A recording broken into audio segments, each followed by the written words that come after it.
अस्सलाम वालेकुम फ्रेंड्स, आप सबको मेरे आज के इस वीडियो में खुशामदीद। आज के हमारे इस वीडियो का मौजू है रिक्रूटमेंट। टॉपिक शुरू करने से पहले आप सबसे गुजारिश कि मेरे इस चैनल को सब्सक्राइब करें और दोस्तों के साथ भी शेयर करें। चलिए शुरू करते हैं। दोस्तों, रिक्रूटमेंट क्या है? रिक्रूटमेंट हम किसे कहते हैं? अगर मैं आपको आसान लफ्जों में समझाना चाहूँ तो रिक्रूटमेंट हम इस चीज को कहते हैं कि कोई भी क्वालिफाइड एप्लीकेंट हो जिसको हम ऑर्गेनाइजेशन में अट्रैक्ट करें कि वो किसी वैकेंसी के लिए अप्लाई करे, तो हम उसको रिक्रूटमेंट कहते हैं। जो भी ऑर्गेनाइजेशन में खाली वैकेंसीज होती हैं जिनको ऑर्गेनाइजेशन ने फिल करना होता है, उसके लिए वो सुटेबल एप्लीकेंट को तलाश करते हैं और उसके लिए वो डिफरेंट सोर्सेज इस्तेमाल करते हैं जिसके थ्रू वो कैंडिडेट को अट्रैक्ट करते हैं ताकि वो कैंडिडेट दिलचस्पी दिखाए और ऑर्गेनाइजेशन में उस वैकेंसी के लिए अप्लाई करे। विलियम एफ क्लिक कहते हैं कि recruitment act set of activities and organization uses to attract job candidates possessing appropriate characteristics to help the organization reach its objective। Organization को अपने ऑब्जेक्टिव हासिल करने के लिए कैंडिडेट्स को अट्रैक्ट करना पड़ता है जो कि सूटेबल हो, उनके करेक्टरिस्टिक्स अप्रोप्रिएट हो, वो किसी भी जॉब के लिए फिट हो, तो उसको हम रिक्रूटमेंट कहते हैं। Bears and Rui कहते हैं recruitment involves seeking and attracting a pool of people from which qualified candidates for job vacancies can be chosen। Bears and Rui कहते हैं कि एक पूल ऑफ एप्लीकेंट हम बनाते हैं, लोगों का एक पूल बनाते हैं जिसमें हम लोगों की डिफरेंट डॉक्यूमेंट्स वगैरह कलेक्ट करते हैं और उनसे उनमें से हम देखते हैं कि हमारे लिए सुटेबल एप्लीकेंट्स कौन से हैं जिनको हम जॉब वैकेंसी के लिए चूज करें। एचआर रिक्रूटर्स कौन से होते हैं, उनका क्या काम होता है? एचआर रिक्रूटर जो होते हैं वो एक्सपर्ट्स होते हैं एचआर की फील्ड में और उनका काम होता है कैंडिडेट्स की सिलेक्शन करना। वो ऑर्गेनाइजेशन के बिहाफ के पे सिलेक्शन करते हैं, प्री एम्प्लॉयमेंट टेस्ट लेते हैं, रेफरेंस चेक करते हैं, डॉक्यूमेंट्स चेक करते हैं और जो कैंडिडेट्स होते हैं या जो एम्प्लॉइज ऑर्गेनाइजेशन में आते हैं उनको हायर करते हैं, उनको गाइड करते हैं। जो भी ऑर्गेनाइजेशन पॉलिसीज होती हैं या जो भी उनके प्रोसेसेस होते हैं उसके बिहाफ पे या उसके थ्रू वो कैंडिडेट्स को ऑर्गेनाइजेशन में हायर करते हैं। एडिशनली दे में place employment advertisement and analyse reports and trends. और उसके अलावा उनका जो काम है वो ये भी है कि वो एडवर्टाइजमेंट देते हैं उन मुख्तलिफ सोर्सेज के थ्रू ताकि वो कैंडिडेट्स को ज्यादा से ज्यादा कैंडिडेट्स को ऑर्गेनाइजेशन में अप्लाई करने के लिए दिलचस्पी पैदा कर सकें। सोर्सेज ऑफ रिक्रूटमेंट है, बेसिकली रिक्रूटमेंट के दो सोर्सेज होते हैं, एक इंटरनल रिक्रूटमेंट होती है और दूसरी एक्सटर्नल रिक्रूटमेंट होती है। इंटरनल रिक्रूटमेंट हम कहते हैं जो ऑर्गेनाइजेशन के अंदर होती है, जिसमें ये तीन मेथड्स मोस्टली यूज होते हैं, प्रमोशंस होता है, ट्रांसफर्स और एम्प्लॉय रेफरल्स होते हैं। प्रमोशन सबसे जो है वो फ्रीक्वेंट यूज किया जाने वाला मेथड है इंटरनल रिक्रूटमेंट सोर्स में। हम इसको यूं बयान कर सकते हैं कि जो ऑर्गेनाइजेशन में एलिजिबल एम्प्लॉयज होते हैं या जिनका टाइम हो जाता है कि उनको किसी नेक्स्ट सीनियर पोजीशन पे प्रमोट किया जाए, अपग्रेड किया जाए, तो इस प्रोसेस को हम प्रमोशन कहते हैं। और ऑर्गेनाइजेशन में जब भी ऐसी वैकेंसी खाली होती है तो उसको पुर करने के लिए वो अपने जो करंट एम्प्लॉइज हैं वहां पे काम कर रहे होते हैं उनको दूसरी पोजीशन पे अपग्रेड कर देते हैं। दूसरी पोजीशन का मतलब है कि वो जो अपर पोजीशन है वहां पे उनको अपग्रेड करते हैं और जो पोजीशंस बच जाती हैं देखते हैं कि उसमें हमारे पास एम्प्लॉइज मौजूद हैं, हम उनको प्रमोट कर सकते हैं या नहीं कर सकते।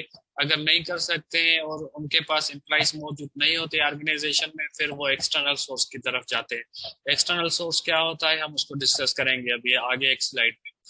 ट्रांसफर्स होते हैं, जब भी ऑर्गेनाइजेशन को जरूरत पड़ती है तो मुख्तलिफ अपनी ब्रांचेस से मुख्तलिफ अपनी जो जगहें होती हैं उनकी, वहां से वो एक एम्प्लॉय को ट्रांसफर कर देते हैं अपने दूसरी ब्रांच में, दूसरी जो उनकी लोकेटेड एरिया होती है वहां पे। इस किस्म के सोर्स को भी हम कहते हैं ट्रांसफर्स। ये भी एक अच्छा सोर्स है जिसके थ्रू हम जो वैकेंसीज हैं, जो वैकेंट पोजीशन है उनको फिल कर सकते हैं। और तीसरा होता है एम्प्लॉय रेफरल्स, जो वहाँ पे ऑर्गेनाइजेशन में एम्प्लॉयज काम कर रहे होते हैं उनके रेफरेंस के थ्रू वो हायरिंग करते हैं।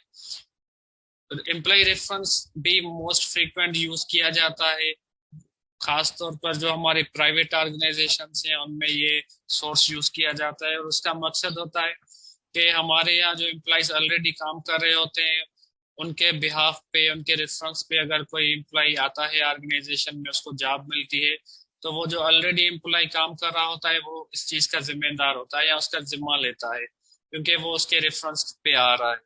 तो इससे ऑर्गेनाइजेशन मुतमईन होती है कि जो किसी रेफरेंस से एम्प्लॉय आ रहा है तो वो अच्छा ही होगा, अच्छा काम करेगा हमारे साथ। और हम ये इंटरनल रिक्रूटमेंट सोर्स क्यों इस्तेमाल करते हैं, इसकी क्या वजह है? तो इंटरनल रिक्रूटमेंट सोर्स हमें चीप पड़ता है। ये फास्ट रिक्रूटमेंट भी होती है किसी भी वैकेंसी को फिल करने के लिए, और ये ज्यादा एक्सपेंसिव नहीं होता। इसमें कोई एडवर्टाइजमेंट या दूसरे जो अखराज आते हैं वो नहीं आते, इसलिए ऑर्गेनाइजेशन को ये आसान लगता है। लेकिन जब उनके पास इंटरनल कोई एम्प्लॉय मौजूद नहीं होते जिनके थ्रू वो रिक्रूटमेंट कर सके, जिनको वो प्रमोट करके अपग्रेड कर सके, तो फिर ऑर्गेनाइजेशन मजबूरन एक्सटर्नल सोर्स ऑफ रिक्रूटमेंट पे जाती है। एक्सटर्नल सोर्स ऑफ रिक्रूटमेंट पे कभी कभी मजबूरन नहीं भी जाते, तो एक्सटर्नल सोर्स ऑफ रिक्रूटमेंट पे इसलिए जाते हैं ताकि वो सबको इक्वल चांस दे सके एम्प्लॉय होने का किसी भी ऑर्गेनाइजेशन में। ये एम्प्लॉयमेंट चांस होता है जो ऑर्गेनाइजेशन की पॉलिसी में होता है, या ऑर्गेनाइजेशन कभी कभी न्यू बिल्डर्स को जो है वो चांस देती है कि ऑर्गेनाइजेशन में वो उनके साथ काम करें, तो ये भी उनका मकसद होता है। तो जानते हैं कि एक्सटर्नल रिक्रूटमेंट सोर्स कौन से होते हैं। जब हम बात करेंगे एक्सटर्नल रिक्रूटमेंट सोर्स की, तो सबसे पहले हमारे पास आ जाता है कॉलेज रिक्रूटमेंट, जिसको हम कैंपस रिक्रूटमेंट भी कहते हैं। कि वो मुख्तलिफ इंस्टीट्यूट्स में जाते हैं, वहाँ पे इंटरव्यू करते हैं कैंडिडेट से जो कि फाइनल सेमेस्टर पे, खास तौर पे फाइनल सेमेस्टर में होते हैं या उनके एग्जाम्स होने वाले होते हैं फाइनल ईयर के। तो वो पोटेंशियल एम्प्लॉयज देखते हैं कि हमारे उन इंस्टीट्यूट्स में अगर मौजूद हैं तो वहां से वो रिक्रूटमेंट कर लेते हैं। ये एक एग्रीमेंट होता है किसी भी इंस्टीट्यूट के बीच में और किसी कंपनी के बीच में, जहां से उनको अपनी पसंद के एम्प्लॉयज मिल जाते हैं। एम्प्लॉयमेंट एजेंसीज भी हैं जो काम कर रही होती हैं, जो ऑर्गेनाइजेशन को रिक्रूटमेंट करके दे रही होती है, तो वो एम्प्लॉयमेंट एजेंसीज के बिहाफ पे भी रिक्रूटमेंट करते हैं। एम्प्लॉयमेंट एजेंसी को एक टास्क मिल जाता है कि हमें इतने एम्प्लॉयज रिक्वायर्ड हैं, इस पोजीशन के लिए रिक्वायर्ड है, तो वो employment agencies as a third party contract काम करती है और उनके लिए एम्प्लॉइज जो क्वालिफाइड एम्प्लॉइज होते हैं वो उनको ढूंढ के देती हैं। मीडिया सोर्सेज हैं, मीडिया सोर्सेज के थ्रू भी हम एडवर्टाइज करते हैं और एम्प्लॉइज को अट्रैक्ट करते हैं अपनी ऑर्गेनाइजेशन की तरफ, ताकि वो अप्लाई करें किसी भी वैकेंसी के लिए। ये मुख्तलिफ जो सोर्सेज हैं, हमने बात की एक्सटर्नल सोर्स में हम किस किस सोर्स के थ्रू कैंडिडेट्स को अट्रैक्ट करते हैं ताकि वो ऑर्गेनाइजेशन में अप्लाई कर सके किसी भी वैकेंट पोजीशन के लिए। तो हमारे पास इंटरनेट होता है, या हमारे पास जो जॉब बोर्ड्स होते हैं, बुलेटिन होते हैं, उनमें हम एडवर्टाइजमेंट करते हैं, और वो जो क्वालिफाइड एप्लीकेंट्स होते हैं उनकी नज़र में आ जाती हैं, तो फिर वो अपनी इंटरेस्ट शो करते हैं और किसी भी वैकेंट पोजीशन के लिए अप्लाई करते हैं। लोकल न्यूज़पेपर में हम एडवर्टाइजमेंट करते हैं, उसके थ्रू भी हमें पोटेंशियल कैंडिडेट्स मिल जाते हैं। जो ट्रेड पब्लिकेशंस हैं, मैगजीन्स हैं, उनमें हम एडवर्टाइज करते हैं। नेशनल न्यूज़पेपर्स में डायरेक्ट मेल करते हैं, और टीवी और रेडियो के थ्रू भी हमारे यहाँ इन्फॉर्म किया जाता है जो क्वालिफाइड एप्लीकेंट्स होते हैं। और उसके अलावा हमारे पास मूवी स्क्रीन्स भी एक सोर्स है जिसके थ्रू हम एडवर्टाइजमेंट करते हैं या आगाह करते हैं कि हमारे पास कौन कौन सी वैकेंसीज मौजूद हैं और कौन कौन लोग इसमें अप्लाई कर सकते हैं। एम्प्लॉयमेंट एजेंसीज का हम पहले जिक्र कर चुके हैं पिछली स्लाइड में कि वो क्या होती है। Job fairs, organization job fair से हम इस तरह बयान कर सकते हैं कि ऑर्गेनाइजेशन जाके कैंपस टू कैंपस एक जॉब, मुख्तलिफ कंपनीज आती हैं कैंपस में किसी इंस्टीट्यूट में, और वो रिक्रूटमेंट करती हैं वहां से कि उनके पास जो भी वैकेंट पोजीशंस होती हैं उनके लिए वो इंटरव्यूज करती हैं और देखते हैं कि उनके पास अगर किसी भी इंस्टीट्यूट में पोटेंशियल कैंडिडेट्स मौजूद हैं जो कि किसी भी जॉब के लिए फिट हैं, तो हम इसको जॉब फेयर कहते हैं। कॉलेज रिक्रूटमेंट हम पहले ही कैंपस रिक्रूटमेंट में जिक्र कर चुके हैं कि ऐसे रिक्रूटमेंट सोर्स है जिसके थ्रू हम इंस्टीट्यूट में जाके इंटरव्यूज करते हैं और वहां से हमें पोटेंशियल एम्प्लॉइज मिल जाते हैं। एम्प्लॉय सिलेक्शन, एम्प्लॉय सिलेक्शन को हम फाइनल प्रोसीजर भी कहते हैं हायरिंग का। रिक्रूटमेंट के बाद, एडवर्टाइजमेंट के बाद हम सिलेक्शन प्रोसीजर में जाते हैं।